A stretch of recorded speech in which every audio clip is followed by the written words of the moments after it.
आणि एकनाथ हा उच्चवर्णीय ब्राह्मण लक्षात घ्या.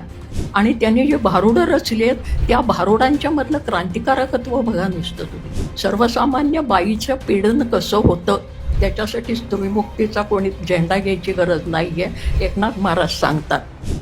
संतांनी श्लोक नाही लिहिलाय, श्लोक पंडितांनी लिहिलाय. संतांनी ओवी लिहिली, अभंग लिहिलंय, भारुडं लिहिले, दमामा लिहिला,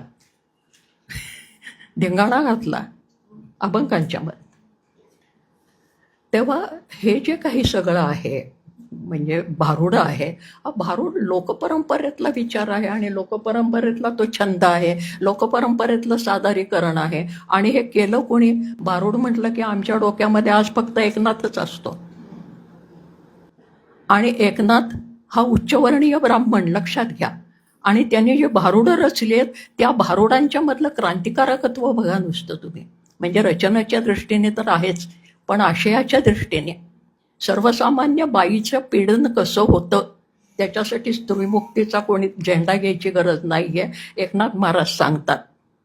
नवरा नको ग बाई, मला दादला नको ग बाई. आणि मग का ग बाई, तर तो संवाद आहे, नाट्य आहे. या लोकपरंपरेमधल्या नाट्यामधून पुढचं नाटक विकसित झालंय. अशा प्रकारचा सिद्धांत नाट्याचार्यांनी मांडलेला आहे. तिकडेही आमचं लक्ष नाही आहे.